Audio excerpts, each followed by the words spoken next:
Спасибо большое. Прошу. Thank you. Thank you very much. Ladies and gentlemen, the 16th BRICS summit has just successfully come to an end. It became the climax of the Russian chairmanship in the association as one of significant milestones in global political calendar. I have said multiple times that Russia was extremely thorough in executing its obligations as a chair in BRICS. We've held more than 200 events in 13 Russian cities.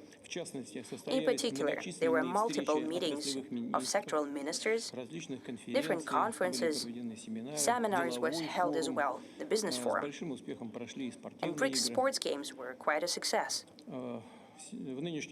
This year, we have already worked in a new enlarged composition, and Russia was chairing the association and doing everything possible so that new members of the association would go through swiftly and smoothly through an onboarding process to the BRICS family. And I think we have succeeded in that. New participants have seen and understood that BRICS is the place to work and achieve results. They have felt that our association has the most important thing, mutual respect and mandatory consideration of each other's interests. I can state with satisfaction that all of them are working very actively in working formats and proposing useful and promising ideas and initiatives. As for Kazan summit per se, you already know about it. 35 states have sent their delegations, as well as 6 international organizations.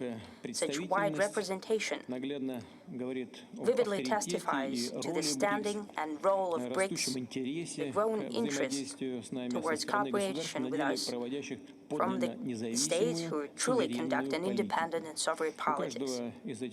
Each of these states have their own path, their own model of economic growth, rich history, and culture. It is this civilizational diversity in unique combination of national traditions is the source of power and tremendous potential for cooperation, not only within BRICS, but also in that wide circle of like-minded countries which share goals and principles of our association. The summit program was very extensive. We've held sessions of BRICS member states in restricted and extended formats. They focused on relevant matters of the activity of the association and promising expansion of the partnership on 3 pillars: in sphere of politics and security, in trade and investment, in culture and humanitarian affairs. As per tradition, we've held an Outreach BRICS Plus session as well. This format has proven useful and it has already given us an opportunity for a direct and open dialogue of association members with our friends and partners from the states of the Global South and East. This year, the Russian chairmanship invited to this outreach format leaders of the CIS countries, as well as delegations of many states from Asia, Africa, and Latin America, as well as heads of executive bodies of a number of international organizations.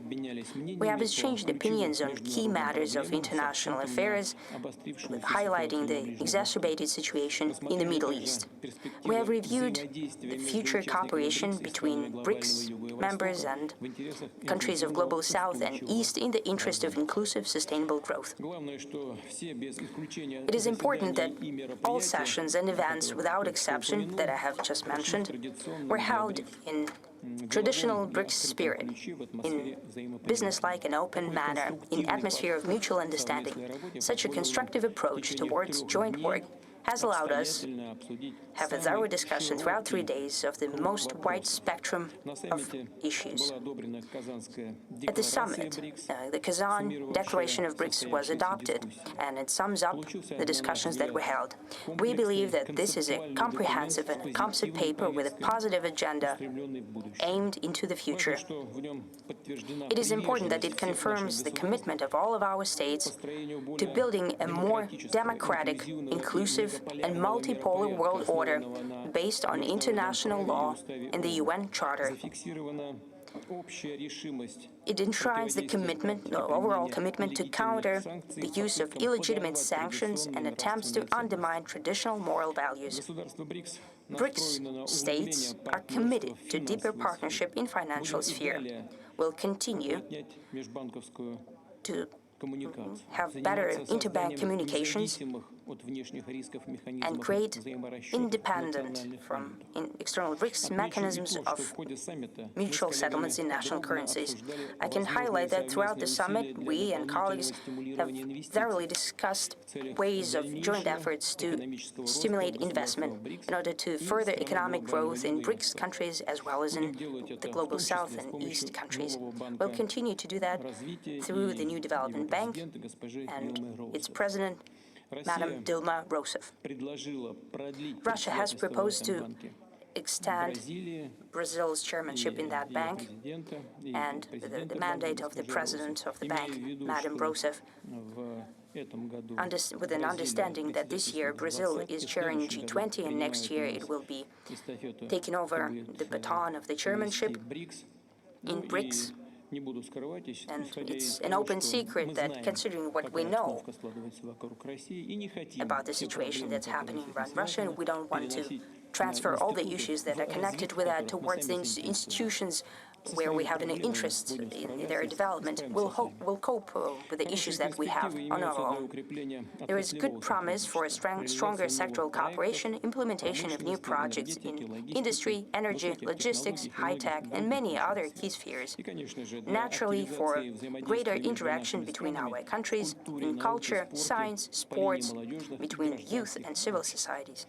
In Kazan, we have confirmed that BRICS is not walling itself off from the rest of the world. It is open for everyone who shares BRICS values, and its members are prepared to jointly look for solutions without dictate from outside or attempts to impose some narrow approaches by anyone. BRICS cannot help but respond to greater demand in the world for such cooperation.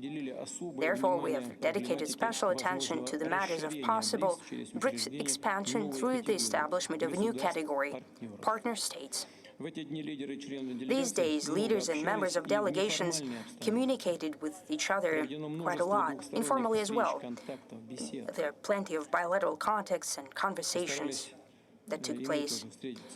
We have, our delegation tried to hold meetings with the leaders of the majority of participating states. Ladies and gentlemen, the summit has come to a close. I would like to thank yet again all colleagues who have traveled to Kazan. Thank you for your input in our overall work. I would like to highlight, and I think it was quite a significant contribution. Throughout our chairmanship, we have felt vibrant support from our partners. It is important, especially since it's not coming to an end with our summit. There are plenty of important events slated till the end of the year. As I have already said, next year we're transferring the baton of chairmanship to Brazil. Naturally, we'll provide every aid to our Brazilian friends. We'll cooperate with them. We'll continue close coordination with all BRICS partners in the interests of furthering our cooperation within our association. I would like to use this opportunity. I would like to genuinely thank the leadership of Tatarstan Mayor's Office of Kazan. Thank you for hospitality and every effort to make our joint work convenient. I would like to apologize to citizens of Kazan for certain inconvenience that they have come across. Movement of motorcades, closing off of certain highways and so on. But I'd like to assure you that these trials and tribulations were not in vain. I would like to thank you for making ourselves feel at home. Thank you so much. I would like to apologize. We cannot have a very long conversation with you responding to your questions for the fact that I have several bilateral meetings. I have 7 or something of that kind. So I cannot make my colleagues wait. Still, if you have any questions, please go ahead. Let's go. Do it as swiftly as possible. First channel, Russian TV. Over to you, please. Anton Vernitsky, First channel. Mr. President, could you dwell a little bit on the financial cooperation between the BRICS countries? Have you discussed the joint investment platform? Have you also discussed setting up an alternative payment system? Have you discussed an alternative to SWIFT? Thank you. As for SWIFT and for an alternative to SWIFT, we're not setting up any alternative to anything. That said, your question is very important in the current climate. One of the key issues is the issue of payments and settlements, and that is why we are pursuing the track of using our national currencies, which is well known. As for settlement structures, we are using a Russian system for exchanging financial messages, which has been developed by the Bank of Russia. Other BRICS nations have systems of their own, and we're going to use them, and we are already using some of them, and we're going to pursue this path further. But if you are asking about a separate joint system, we are not going there yet. What we have is sufficient for now. We only have to make timely decisions at the administrative level. This is yet another issue that we have discussed with the colleagues, and we will continue along this path. Second row, please, this sector, yes. Let's move on. And please introduce yourself. RIA Novosti, Ilya Uzhorov. Mr. President, the Kazan Forum is the first time BRICS meets as not as 5 countries, but as an association with an expanded geography, and there are discussions about further expansion, and many countries have expressed their willingness to work with BRICS closely, and there is also the partner nation, another status which is currently being worked through. So what is the current message that the BRICS summit in Kazan gives to further BRICS expansion? As I've said, there are many countries that are showing interest in working in this format. 35 countries have taken part in the events in Kazan, and we have agreed with our partners that on the first stage, I'm talking about a potential expansion, we are going to agree on a list of partner countries, and we've agreed upon such a list. And some of the countries that have taken part in these events today and yesterday have handed over their proposals to us with a view to participating as a fully fledged members in the BRICS Association. So this is how it's going to develop further. We are going to send out invitations and proposals to future partner nations, proposing that they should participate in such a capacity in our association, and once we have a positive response, we will announce who is going to be on this list. It would not be proper for us to do that, to publicize that, until we have received some feedback, even though almost all of these countries have sent their proposals and requests in the past. Izvestia, I think, yes, this sector, one of the last rows. Yes, Viktor Sinyok, Izvestia News. We are aware that during your many bilaterals, you've broached the subject of the conflict in Ukraine. So what is the vein in which you have discussed what is happening in the special military operation zone, and what do you think is the attitude of your partners towards that? Has there been any support voiced for our country? Everyone is determined that this conflict should come to an end as soon as possible, and preferably through peaceful means. You're aware that the People's Republic of China and Brazil have come up with an initiative in the course of the General Assembly in New York. Many BRICS countries show support to this initiative, and we, on our part, are grateful to our partners for showing interest in this conflict and for searching for ways towards settling this conflict. Thank you. Moving on, I see our colleagues from the US. NBC, please. Yes, the same sector. And please give our colleagues the mic. Thank you. Mr. President, Keir Simmons from NBC News. Mr. President, satellite images are said to show North Korean troops here in Russia. What are they doing here? And wouldn't that be a massive escalation in the Ukraine war? And Mr. President, we are weeks away from the US election. Russia again is accused of interfering, and that you have had private conversations with former President Trump. Have you been speaking with him, and what have you been saying?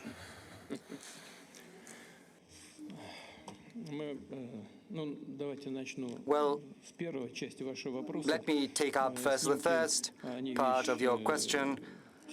Satellite images, well, that is something serious. If there are images, then they are a reflection of something.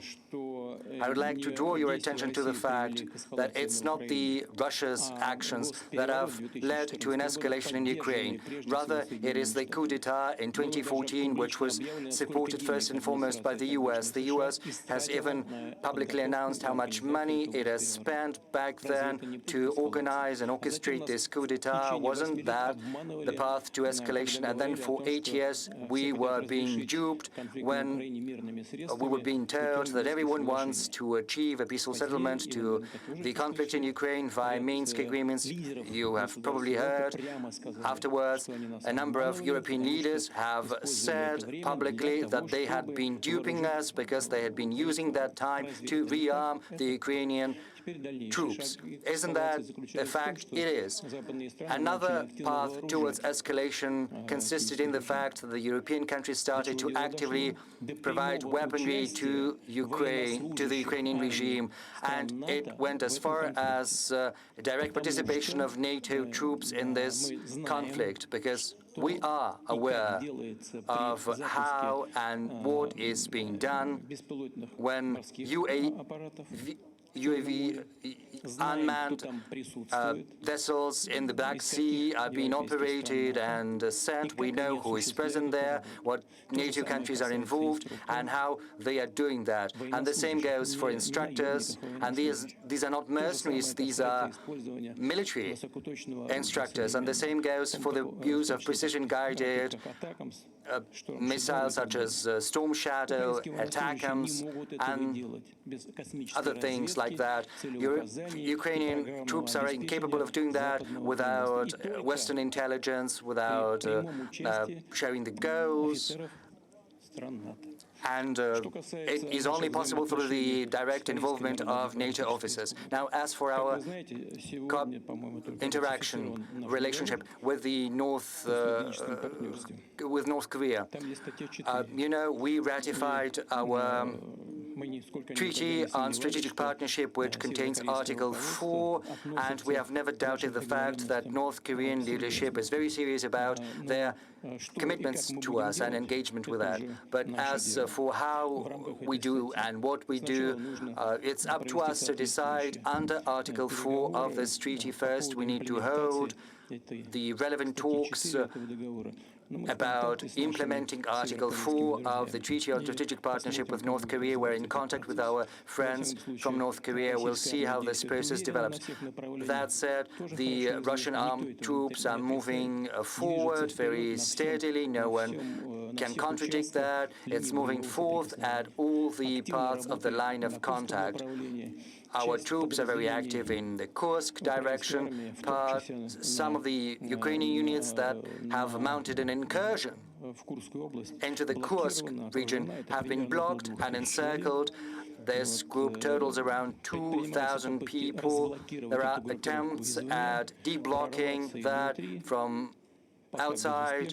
There are also attempts at a breakthrough from the inside. Right now, the Russian troops are proceeding to eliminate this group of forces that has been encircled. Now, as for my contacts with Mr. Trump, well, this is a thing that has been discussed through rumors for many years now, Moldova, because first there were accusations that there had been some alleged ties between Trump and Russia, but then there was an internal inquiry in the US, probably in US Congress, if I'm not mistaken, and the conclusion they had arrived at is that it was all nonsense. Nothing like that had ever taken place, nor is anything like this is taking place right now. Now, as for how the Russian-US relations are going to be constructed after the election, it is first and foremost up to the US. If the US is open towards building a normal, healthy relations with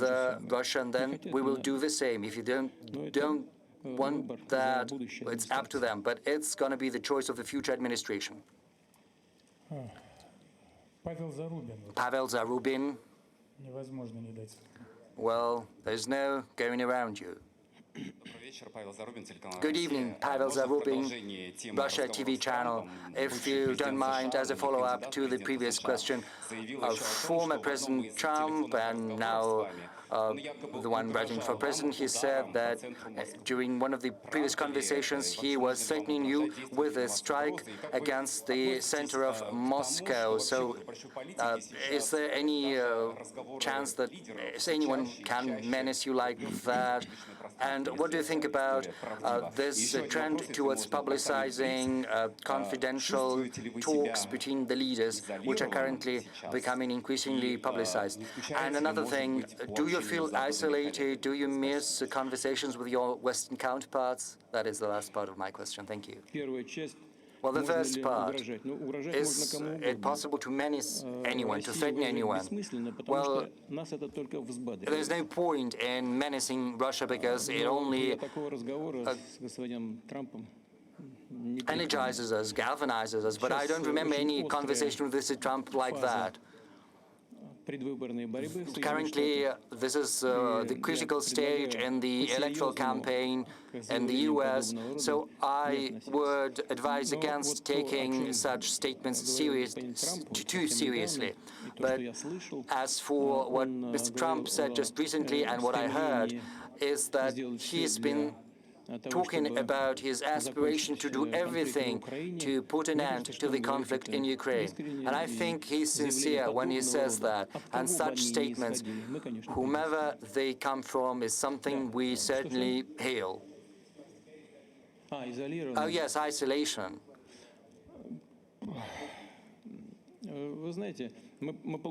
You know, we are getting different messages from our Western counterparts with regard to potential contacts. We've never closed ourselves off from these contacts. And when someone is saying that I refuse to talk to anyone or to have contacts, including with European leaders, I can tell you these are lies. We've never refused such contacts. We've never done that in the past, and we're not doing that now. If there is anyone who wants to resume talks with us,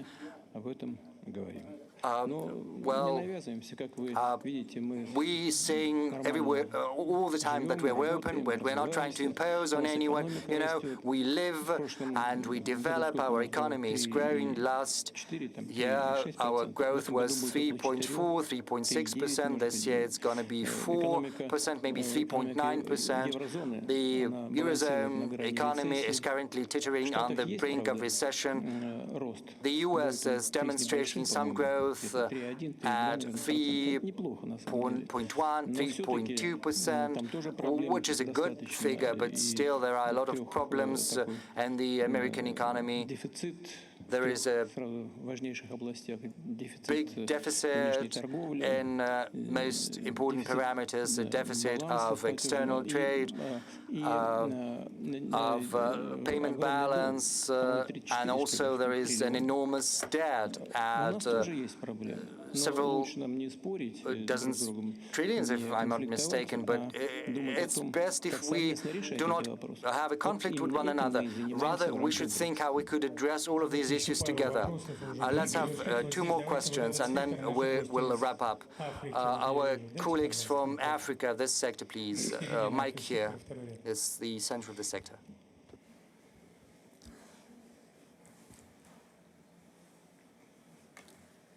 Merci, Monsieur le Président. Je ne sais pas si je peux m'exprimer en français. On peut traduire en anglais si c'est possible. Just a second, please. У нас есть французский, да, перевод? Есть. Okay, go ahead. OK. Alors, je suis Siken Doumbé, journaliste d'un média panafricain depuis le Cameroun, For You Media Africa. Monsieur le Président, nous revenons, mon équipe et moi, du Donbass. Et nous sommes en train de réaliser un documentaire dans le Donbass pour montrer les réalités. Et ce que nous avons vu, c'est que le Donbass parle à l'Afrique. Alors, Monsieur le Président, nous savons que les États africains aujourd'hui sont victimes des groupes armés, de terrorisme et de l'insécurité. African countries, and many of them are right now victims of terrorism and other actions that are aimed at destabilization of African states. On a vu la Russie également en République centrafricaine. At the same time, we see that Russia is helping in Central African Republic and other Sahel countries. Before that, there were other countries present there. And only after the arrival of Russia, it was possible to stabilize the situation there and in other countries. Therefore, the question is the following. Isn't it time for Russia to deepen such ties, such partnerships, not only in military sphere, but also to develop relations in other spheres with African states as well? Thank you. I fully agree with you. This is exactly what we're doing in the BRICS countries.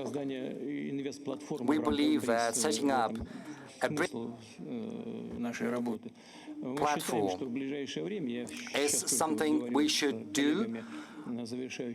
I have just talked to my colleagues at the last stage of our summit, and I have been telling them that according to our experts, the economy of such countries as Saudi Arabia, China, Russia is going to develop at a steady pace, so there's going to be some positive dynamics in terms of economic growth. Yet there are certain regions of the world which, according to our opinion, according to our estimates, development is going to soar. It's going to pick up very fast. I refer in particular to Africa and East Asia. That is why currently within BRICS we are coming up with the proposal of setting up a new investment platform using cutting-edge digital instruments. In order to create such a system, and surprisingly, it can be done, and to create conditions for investment efficiently, fast developing markets in these regions of the world, first and foremost in Africa. Why do we think so? I believe that many would agree with me. There are several reasons for it. Number one, these countries have fast population growth. In Africa, and I was talking yesterday with Prime Minister of India, each year they have a growth of 10 million people per year. That is the increase of Indian population, and Africa is showing the same growth rate. Second, these regions of the world have a rather low level of urbanization right now, and it will increase, that's for sure. These countries will try to achieve and catch up to the life standards of what they have compared to possibly to other regions of the world, including with Europe. All of that, as well as a number of other factors, are telling us that the growth rate, and there will be also capital accumulation that's already happening. All that tells us that these regions of the world deserve special attention. Therefore, we with colleagues are talking to each other, and we're trying to create a working group based on using the basis of new development bank in order to create the mechanisms of efficient and reliable investment in these countries. And I think that everyone would win from that. Those who invest and those who would be invested in, because that would mean the creation of new production facilities that would provide revenue and income from the investment. For that, we need to create instruments that would be independent from external risks. First and foremost, political changes. I believe it can be done. That's the path that we'll follow. Thank you very much for this question. That's a very important question. Now, moving on to the final question of today, I would like to give the floor to BBC. A rare guest these days, Steve Rosenberg. BBC, wearing a hat or something? I've read the outcome declaration of BRICS, and it speaks about the need for global and regional stability and security in a just world. And the motto of Russian chairmanship in BRICS includes such ideas, I believe, justice and security. But how does it come together with your actions over the past 2.5 years, the intrusion of Russian troops into Ukraine? Where is justice, stability, and security in that? Security of Russia as well. Because before the beginning of a special military operation, there were no drone attacks against Russian territory, no shelling of Russian cities, no foreign troops occupying Russian territories. It wasn't there at that time. The second thing, how does it come together with a statement of British intelligence, a recent one, that Russia has set a goal for itself to start chaos on the streets of Great Britain and Europe with arson and sabotage? So how does it come together with that? I'll start with Russian security, because for me, that's the most important thing. You spoke about drone attacks and so on. Yes, indeed, we didn't have that, but there was a much worse situation, and it was that we received, as a response to our constant proposals, they were very insistent proposals with the Western countries, we were always being told where is our place is, and I can tell you that for sure. So it seems everything is very nice at the surface, but in principle we're always shown where we're supposed to be. And in the end, where we were supposed to be would lead us to falling back of Russia, of sliding to the second-tier countries, which are only serving the purpose of commodity markets, of appendages, with a loss to a great extent of our national sovereignty. And Russia could not develop, and moreover, could not even exist if it cannot exist if it loses its sovereignty. That's the most important thing. And the way Russia could step out of the situation to strengthen its sovereignty in economics, finance, and military affairs means our security. That means that we create the conditions for its successful development in the future as an independent state, a self-sufficient and a fully fledged state. And the partners that we have in BRICS that respect independence of Russia, respect our traditions,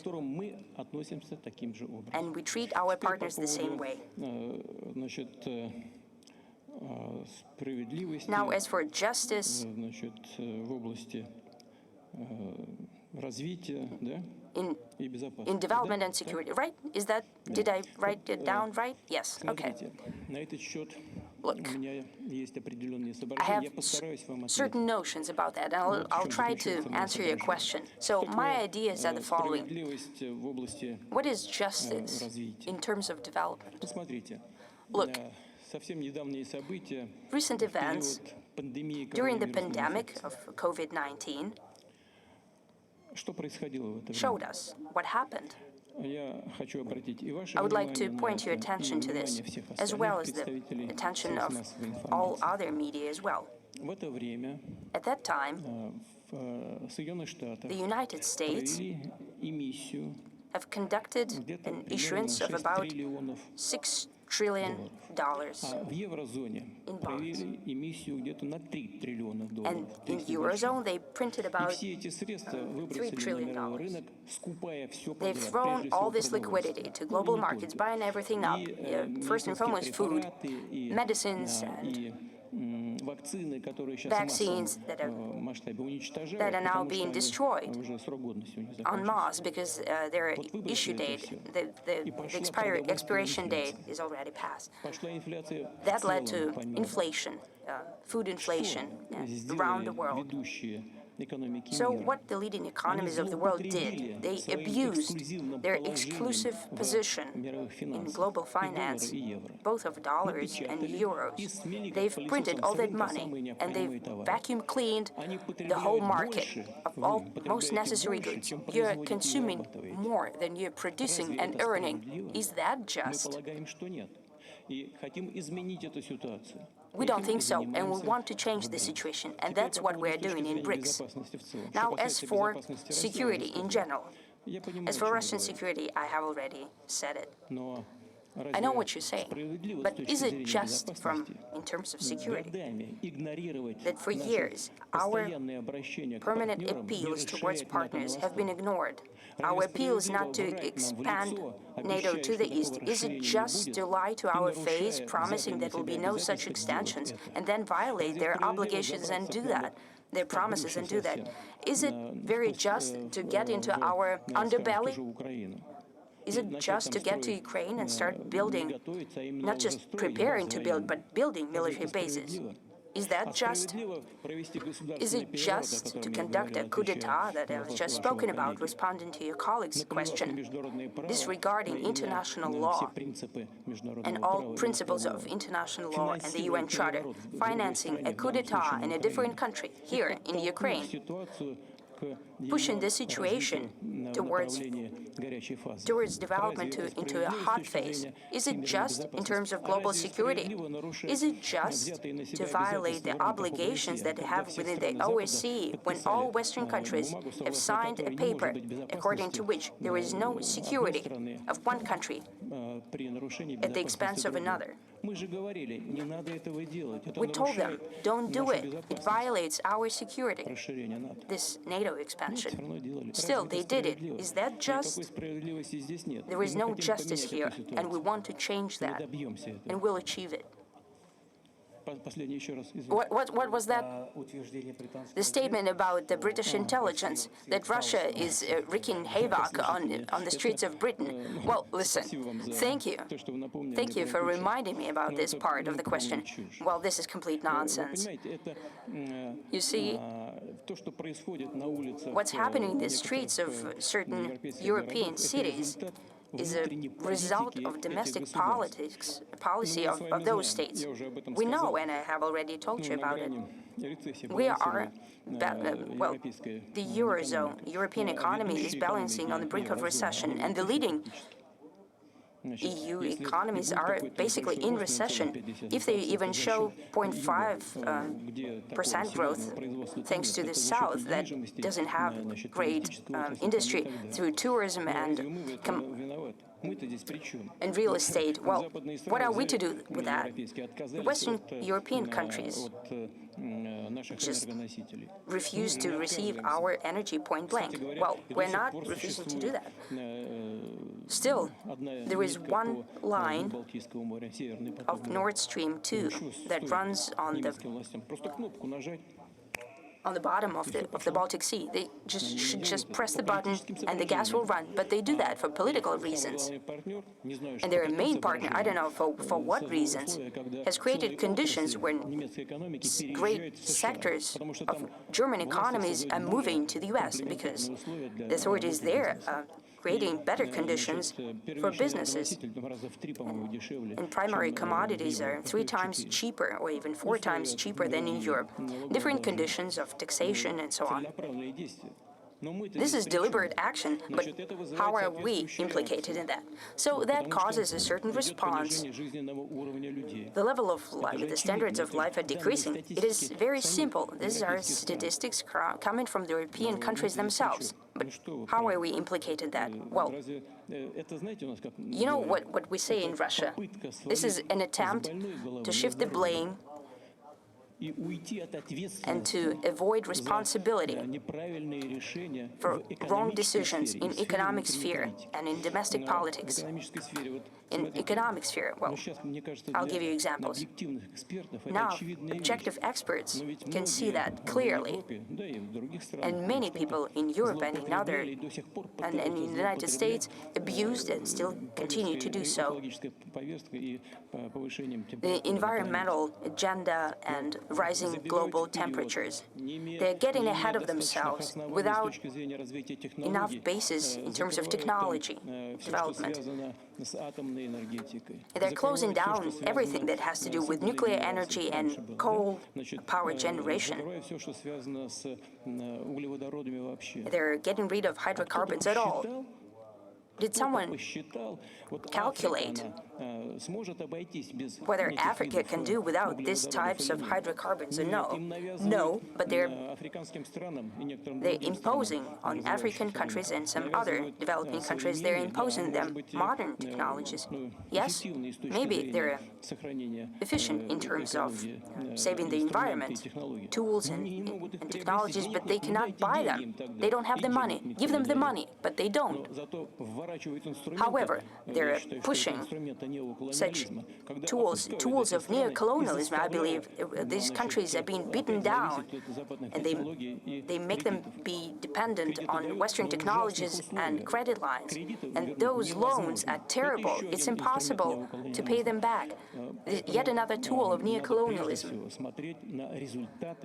We need to look at the results of policy of the Western countries in economy, finance, and domestic politics. And naturally, people are afraid of exacerbation of global situation that has to do with escalation in different conflict zones in the Middle East, in Ukraine. But we are not the ones doing the escalation.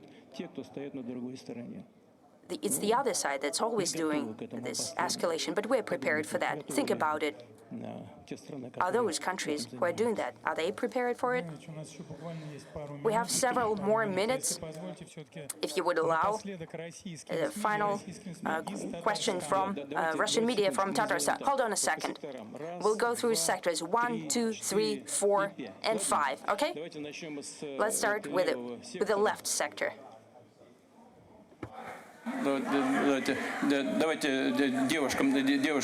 Let's give the floor to the young lady.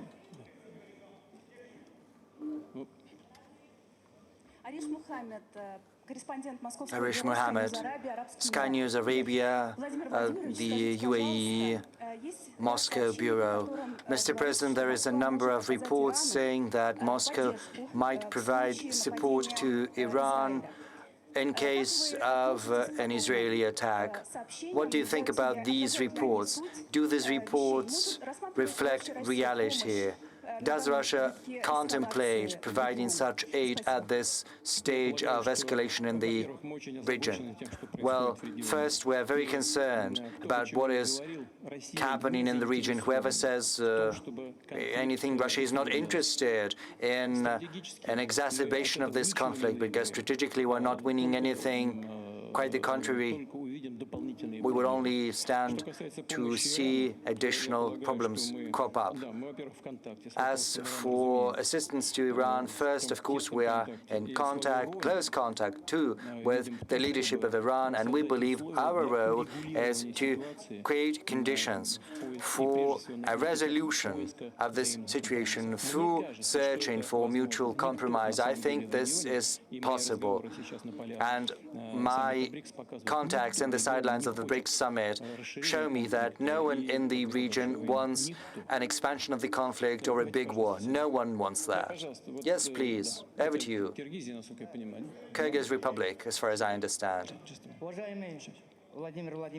Mr. President, my name is Tursun Gebahum. I represent a human rights advocacy group for Central Asia. I represent not just civil society in Kyrgyz Republic, but also in Central Asia.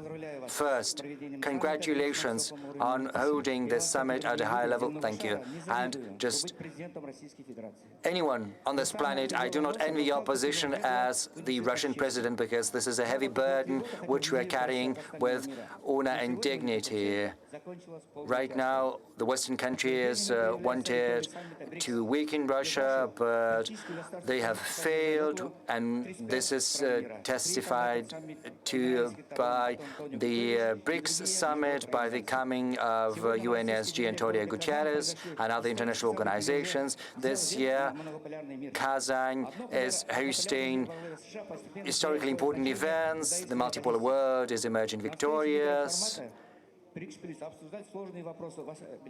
You have discussed difficult issues such as the Middle East. Despite the UN resolution, Israel flouts the resolutions. The UNSG has been declared persona non grata. There's been also a strike carried out by Israel. Right now there are reports that Israel is preparing to bomb nuclear and energy facilities of Iran. So my proposal is as follows.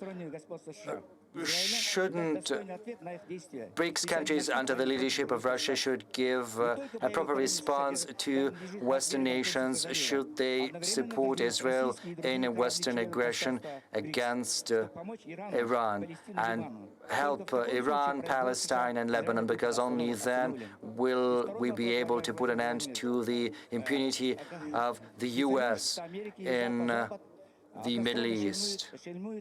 And another thing, right now the West is castigating and lambasting you, saying that President Putin refuses to engage in talks, but before that you put forth certain conditions and terms before the summit organized by Zelensky. What are your terms now? Have they remained unchanged? Thank you. Well, let's show some respect to others. Thank you very much. Thank you.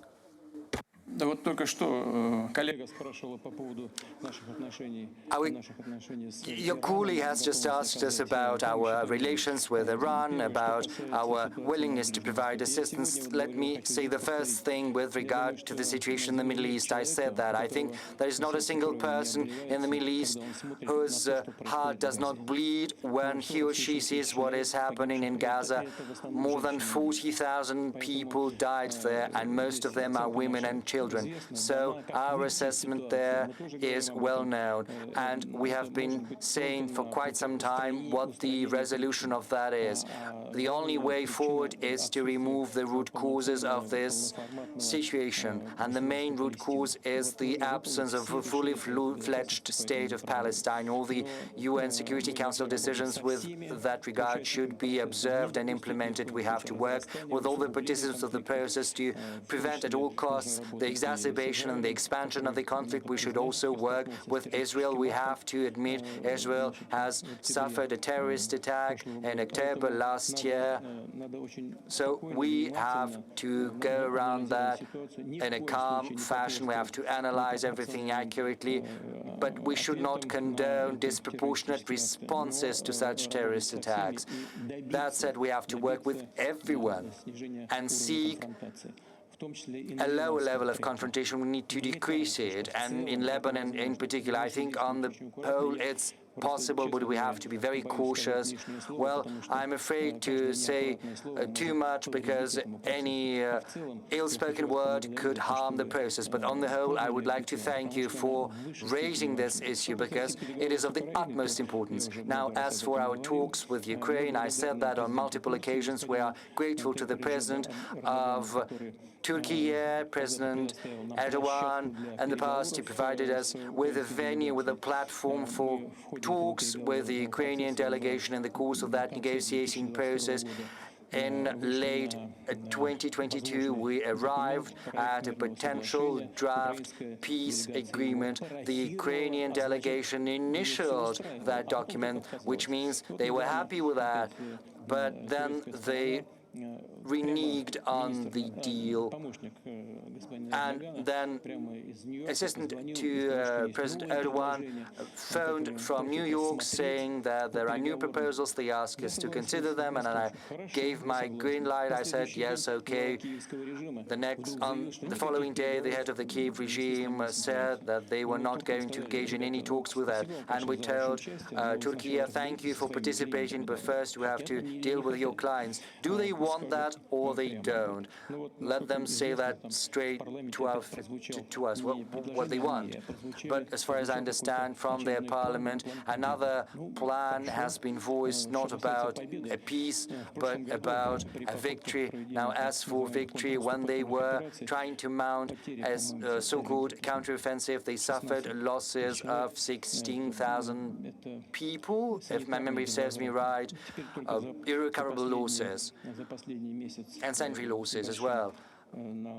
Over the recent months in the Kursk direction, they've suffered even more losses, 26,000 people, both irrecoverable and medical losses, and also heavy losses of weaponry and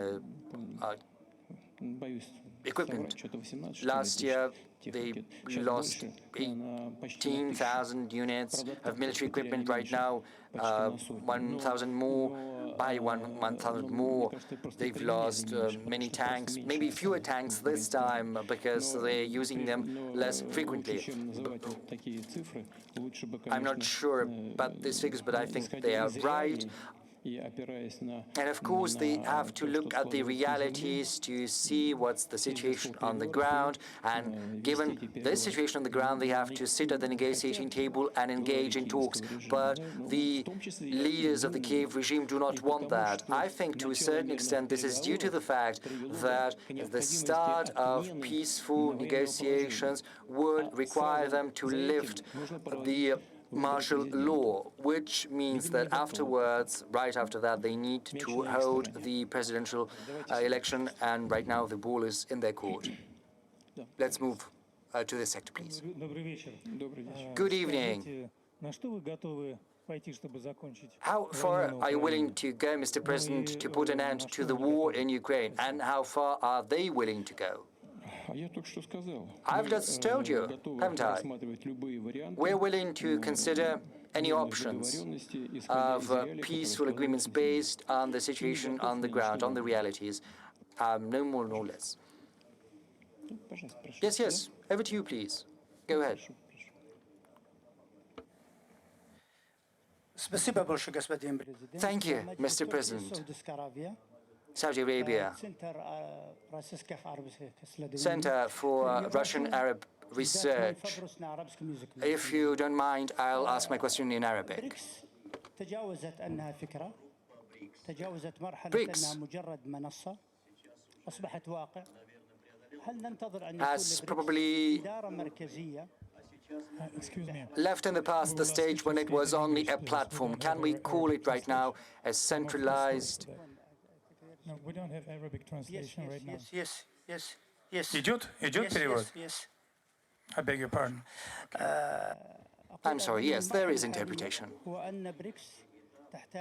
I think that the current stage of BRICS requires a centralized administrative body for BRICS to turn into a center for managing contacts between the countries across the world. Say the country that is currently chairing BRICS is going to be replaced tomorrow by another country which might turn out to be less efficient or less careful about what it's doing. Secondly, Russia would like to build such a mechanism for working with its partners.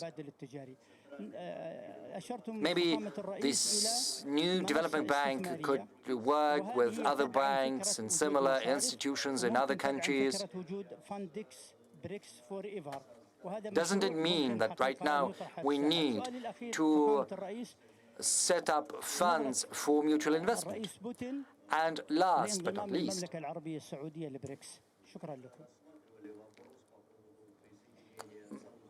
what do you think about Saudi Arabia's accession to BRICS? Can you tell us more about that?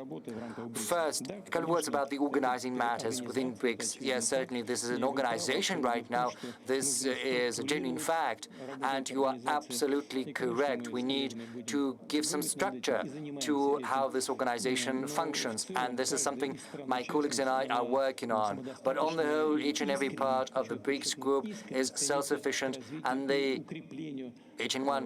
everyone sincerely strives for deepening ties within this association, so I do not expect any lapse in how the organization is functioning. At the same time, we would hate it for the organization to be mired in red tape. We would hate it there to be bureaucrats popping up who are going to drive luxurious cars, spending money right and left, earning exorbitant sums with no one knowing what exactly they are doing. But you've said aptly that we need to provide some structure, some framework to how the organization functions. You said that there is this new development bank. Yes, we've set it up. It has already funded 100 projects to the tune of 33 billion US dollars. But as for the investment process, and that is very important for such countries as Saudi Arabia, Russia, other countries, China in particular, and India, it is very important to have an opportunity to invest safely and efficiently into emerging markets. And this is precisely the essence of our proposal, aimed at setting up an investment platform. Now, as to Saudi Arabia, we're in good contact with our good friend, His Crown Majesty the Crown Prince, and we also have very good relations with His Majesty the King of Saudi Arabia. This event here was attended by our friends, the delegation from Saudi Arabia. We hope that these contacts are going to develop further. This sector. Yes, please, young lady over there. Yes, go ahead. I do not see what's on the placard. If you don't mind, I'll ask my question in Portuguese. My name is Bianca. I'm a global news journalist from Globo, which is the principal TV network in Brazil. My question is about Venezuela. Yesterday, you thanked President Nicolas Maduro for all his effort, in particular for his participation in BRICS. But Brazil is against that. So I would like to ask you which side Russia is on. Is there any chance Venezuela joins BRICS even against Brazil's will and wishes? Another thing, you thanked Brazil and China for coming up with the initiative aimed at finding a diplomatic solution to the conflict in Ukraine from 1 to 10, on a scale from 1 to 10. What are the chances that this plan is going to be a success? I mean, the plan on Ukraine. And what would you find absolutely inadmissible? As for the chances, it's difficult for me, nor would it be right on my part to give you any score from 1 to 10. I would hate to appear rude, but that's a fact. These attempts to start negotiations later, going back on their word, well, I've just said that the High Representative of Turkey called us from New York directly. The same thing happened before. Turkey pitched an initiative about the situation in the Black Sea. Ensuring the freedom of navigation and safety of navigation, discussion and finding certain agreements about security of nuclear energy facilities and so on. We have agreed to that. Later, the head of Kiev regime said publicly, no negotiations. We also got back to our Turkey friends and told us to get their clients and understanding with them. But, well, you cannot go back go back on your word overnight. Well, they just shrugged it off. These are difficult partners. That's why I'm saying it's so hard to rate it from 1 to 10. The behavior of the Kiev regime leadership is very irrational. Believe me, I know what I'm talking about. I won't give any other evaluations right now. I also believe that their provocation in the Kursk direction has to do with an attempt to try to have an impact on the election process in the U.S. and interference in those processes, and they try to show to those who are going to vote for the current president that their investment in Ukraine were not in vain, and they are prepared to do that at any price, also at the price of lives of their soldiers. They are working for the U.S., not to the interests of Ukrainian population. Therefore, a certain rating in points, it's completely impossible to do that. Now about Brazil and what Brazil thinks about what's happening in Venezuela. We know Brazil's stance. Our positions do not coincide with Brazil on the matters of Venezuela. I'm saying that openly. We've spoken about that on the phone with the day before yesterday with the president of Brazil. Have very good and I believe friendly relations. Venezuela is fighting for its independence, for its sovereignty.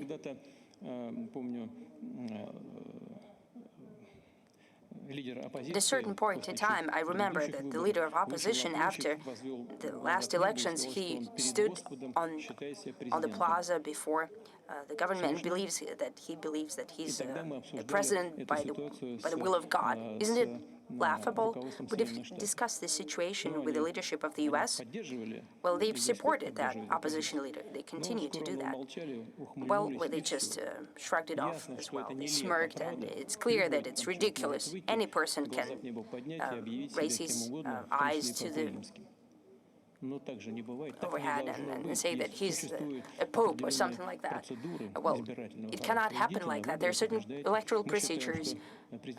Go and run in the vote. We believe that President Maduro ran fair and square. He founded a government, and we wish him and his government every success, as well as to the Venezuelan population. But we truly hope that Brazil and Venezuela have a bilateral discussion and find a solution to their bilateral relations. I know President Lula, a very honest person with integrity, and I'm sure that that would be his stance, using an objective stance, and he will treat the situation objectively. He asked me to give some words to President of Venezuela during our telephone conversation, and I hope that the situation will even out. As for adoption of Venezuela or any other state to the ranks of BRICS, I would like to say that it is possible only with consensus. We have a rule of consensus. In order to adopt new candidates to the organization, to the association of BRICS, we need an agreement of all participants of this group. It's impossible to do this step without consensus. Thank you very much. Thank you. Please don't be cross with me, but my colleagues, my counterparts are waiting for me for bilateral meetings. Thank you. I have a very tough choice between you, a discussion with you, and going to meet my counterparts. Please don't be cross. Thank you very much.